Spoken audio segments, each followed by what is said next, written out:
Pernah nggak sih, kamu lagi di tengah ramai, lagi kumpul, lagi ngobrol, bahkan lagi ketawa, tapi di dalam hati malah ngerasa kosong? Bukan karena nggak ada orang, justru karena terlalu banyak orang, tapi nggak ada yang benar-benar bikin kamu ngerasa ditemani. Kadang kita dikelilingi suara, tapi tetap sunyi. Dikelilingi tawa, tapi hati malah sepi. Dan di video kali ini, di channel Mau Tahu, kita bakal ngobrol santai tentang satu hal yang jarang dibahas dengan jujur, yaitu kenapa kita bisa merasa sendiri padahal nggak pernah benar-benar sendirian. Nggak ada yang perlu disalahkan, nggak ada yang perlu dibenarkan. Cuma obrolan pelan-pelan biar kamu tahu kalau perasaan itu valid. Yuk, duduk sebentar, tarik nafas, kita mulai.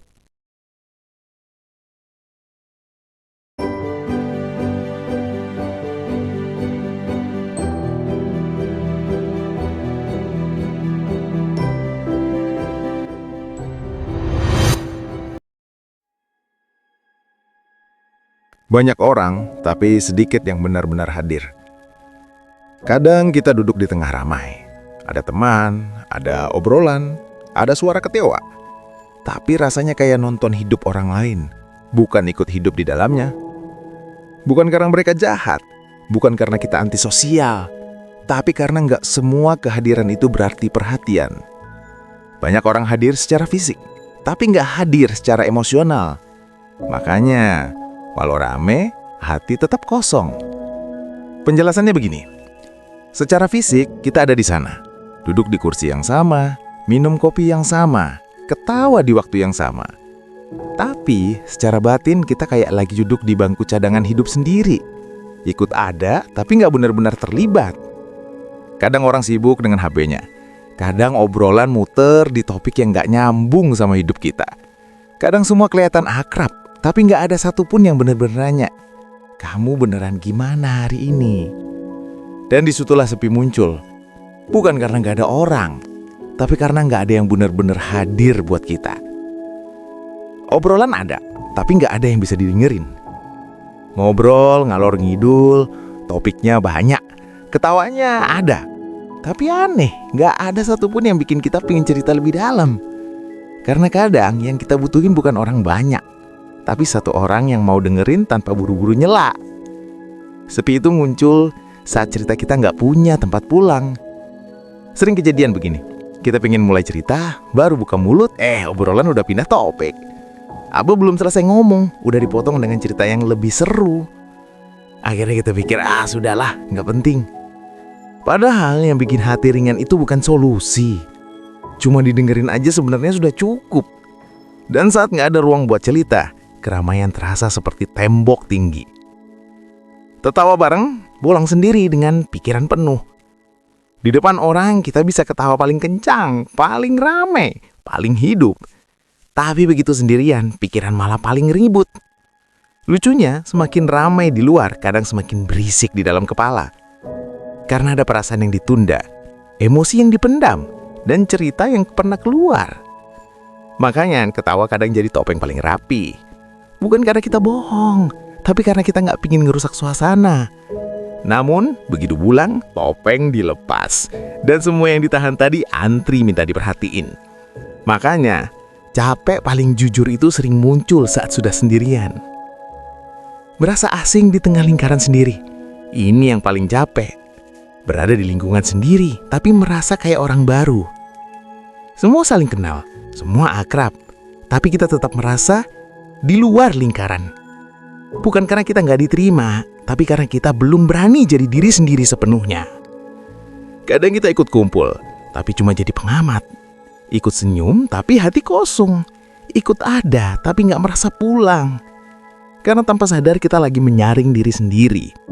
Takut nggak cocok, takut beda, takut nggak diterima. Dan pelan-pelan rasa asing itu tumbuh. Takut jadi beban kalau cerita. Ada momen kita pengen cerita, tapi langsung mikir, nanti dibilang drama, nanti ngerepotin. Akhirnya kita simpan sendiri. Padahal kebanyakan orang nggak keberatan dengerin. Kita aja yang kebiasaan kuat sendirian. Dan dari situlah sepi pelan-pelan tumbuh. Kita terlalu sering menganggap perasaan sendiri sebagai gangguan. Padahal manusia diciptakan buat saling berbagi beban. Ironisnya, kita rela jadi pendengar untuk semua orang. Tapi, gak masih kesempatan orang lain buat dengerin kita. Terbiasa pura-pura baik-baik saja. Kalimat paling sering keluar, gue aman kok, baik, lancar. Padahal hati lagi berantakan. Kita takut merusak suasana, takut dianggap lemah, takut jadi orang yang gak enak. Akhirnya keramaian jadi panggung sandiwara, bukan tempat pulang. Makanya lama-lama kita lupa rasanya jujur. Saking seringnya berpura-pura, kita sendiri bingung, sebenarnya aku kenapa ya? Sosial media ramai, tapi hati tetap sunyi. Notifikasi banyak, like masuk, story ditonton. Tapi pas HP ditaruh rasanya kosong. Karena interaksi digital nggak selalu bisa menggantikan kehangatan nyata. Scroll nggak sama dengan ditemani. Dan hati nggak butuh ditonton. Hati butuh ditemani. Merasa nggak ada yang benar-benar mengenal kita.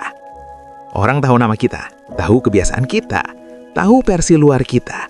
Tapi sedikit yang tahu ketakutan kita, kelelahan kita, isi kepala kita. Saat nggak ada yang benar-benar mengenal, disitulah sepi tinggal lama. Kita dikenal sebagai yang lucu, atau yang kuat, atau yang pendiam. Tapi jarang ada yang tahu siapa kita saat sendirian. Terlalu sibuk menyesuaikan diri.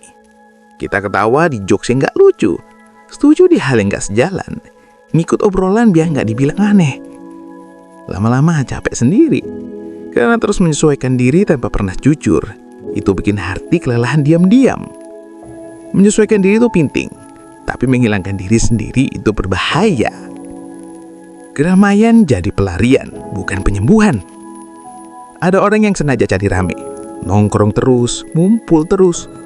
Bukan karena suka, tapi karena takut sendirian. Padahal, sepi yang dihindari itu tetap ikut pulang. Karena masalah nggak selesai hanya dengan menghindarinya. Keramaian bisa mengalihkan, tapi jarang menyembuhkan. Takut hening karena pikiran muncul semua. Saat ramai, pikiran bisa ditunjak. Tapi saat hening, semua muncul. Penyesalan, ketakutan, kekecewaan. Makanya kita sering lebih memilih ramai, meski tetap merasa sepi. Karena sepi bukan soal orang, tapi soal berdamai dengan diri sendiri. Hening itu jujur, dan kejujuran kadang menakutkan. Tidak semua keramaian itu hangat. Ada keramaian yang dingin, ada tawa yang kosong, ada kebersamaan yang sekedar formalitas. Keramaian seperti ini lebih melelahkan daripada sendirian. Karena kita capek berpura-pura. Sendirian itu sunyi, tapi berpura-pura itu melelahkan. Lupa mendengarkan diri sendiri. Sibuk dengerin cerita orang, sibuk ikut obrolan, sibuk jadi pendengar. Tapi lupa nanya ke diri sendiri, aku sebenarnya lagi butuh apa? Saat kebutuhan diri diabaikan, sepi pun semakin dalam. Kalau kita terus mengabaikan diri sendiri, jangan heran kalau hati terasa kosong. Berharap dimengerti dan tak pernah menjelaskan. Kita berharap orang peka, berharap orang mengerti, berharap ada yang sadar. Padahal nggak semua orang bisa membaca hati. Kadang bukan mereka nggak peduli, tapi kita belum berani membuka pintu. Orang lain bukan cenayang. Kadang perlu kita yang mulai-mulai baca. Kesepian bukan tanda lemah, tapi tanda kita manusia. Merasa sepi di tengah ramai bukan aib, bukan kegagalan, bukan tanda ada yang salah denganmu. Itu tanda kamu punya perasaan, punya kedalaman, punya kebutuhan untuk benar-benar terhubung. Dan itu manusiawi. Kesepian bukan musuh. Ia cuma pesan bahwa hati ingin diperhatikan.